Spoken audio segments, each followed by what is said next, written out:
लेकिन आज फैशन हो गया है लेट शादियां करने का। आज देर से शादियां करने का ये अजीब सा फैशन हमारे मुआशरे में चल पड़ा है। इसको लोग अच्छा समझते हैं, सोचते हैं पहले सेटल हो जाएं, हमारा कारोबार सेटल हो जाए, हमारी दुकानदारी सेटल हो जाए, हमारा बिजनेस सेटल हो जाए, हमारी तालीम मुकम्मल हो जाए।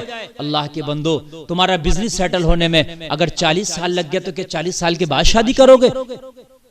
आपका कारोबार सेटल होने में अगर आपका 40 साल लग गया तो क्या आप बुढ़ापे में शादी करोगे? आप तालीम की बात करते हो, तालीम की तो कोई इंतहा नहीं है। आप जो तालीम हासिल कर रहे हो उसके बाद भी एक तालीम है, फिर वो हासिल कर लो उसके बाद भी एक तालीम है। तालीम आप शादी के बाद भी जारी रख सकते हैं, आप चाहें तो शादी के बाद भी तालीम को जारी रख सकते हैं, लेकिन शादी को वक्त पर कीजिए। उसके कई सारे नुकसानात हैं शादी वक्त पर ना करने से। अगर आप वक्त पर शादी नहीं करेंगे तो फिर बच्चे पैदा होने के इम्कानात भी कम हो जाते हैं। तवज्जो कीजिए, जो इम्कानात बच्चे पैदा होने के जवानी में रहते हैं वो बुढ़ापे में नहीं रहते हैं। ये मैं डॉक्टरी उसूल से भी बात कर रहा हूं, तिब्बी उसूल से भी बात कर रहा हूं। आप किसी डॉक्टर से पूछिए, जब इंसान जवान होता है तो उसके अंदर जो बच्चा पैदा करने की सलाहियत है वो ज्यादा होती है, और जब बच्चा इंसान बुढ़ापे की तरफ जाने लगता है, यानी 40 या 40 के ऊपर उम्र चलती है, तो बच्चा पैदा करने की सलाहियत कम हो जाती है। हम क्या कर रहे हैं? आज यही तो देखने में आ रहा है, मुआशरे में बच्चों की पैदावार कम हो रही है। आज देखो बहुत से लोग बेऔलादे परेशान हैं, डॉक्टरों को पैसा दे रहे हैं, हकीमों को पैसा दे रहे हैं, फिर किसी करने जादू टोने वाले के पास जा रहे हैं, हमारी किसी ने कोख बांधी है, हमारा बच्चा पैदा नहीं हो रहा। तुम्हारी कोख बाद में बांधी है, तुमने 35 साल के बाद 30 साल के बाद शादी की है, कोख तो तुमने खुद बांध ली है, तुम्हारी कोख कौन बांधेगा? अजीब सा मसला है।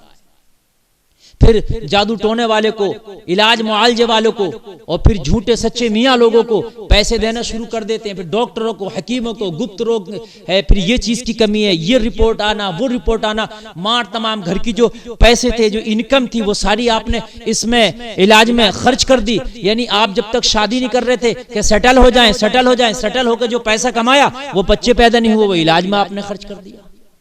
वाह मियाँ वाह, इससे बेहतर तो था कि आप शादी वक्त से कर लेते। जो सेटल होने में आपने पैसा कमाया था और वो जो इधर दिया था वो डॉक्टर को ना देते, वो पैसा बच जाता। तो साथ शादी भी एक तरह का सेटलमेंट है भाई। शादी हो जाती है सही तरीके से, तभी आदमी मुकम्मल तरीके से सेटल होता है।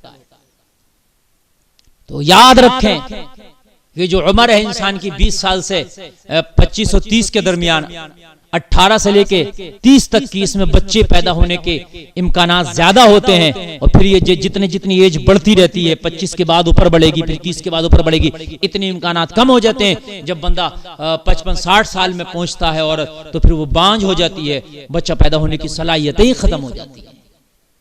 खुदारा इस रिवाज को खत्म करो, लेट शादी करने के अपने इन रस्म रिवाज को खत्म करो। जितना आप हो हल्की शादी कर लो। शादी में इतने बड़े रस्म रिवाज जरूरी नहीं है, निकाह जरूरी है, निकाह सुन्नत है। आप सादा तरीके से निकाह कर लो, कम पैसे में निकाह कर लो, कम जहेज में निकाह कर लो, कम अपनी जो है जितने आप रंगो रोगन अपनी शादियों में करते हो, जितने अखराजात करते हो उनको कम कर लो, मगर वक्त पर शादी करो। अल्लाह के रसूल की सुन्नत भी यही है कि वक्त पर शादी करो, आप टाइम पर शादी करो। और उसके बाद में शादी जब आपकी हो जाएगी तो अल्लाह आपके नसीब का और आपकी बीवी के नसीब का भी आपको अता करेगा। अल्लाह चाहेगा तो आप अमीर हो जाएंगे।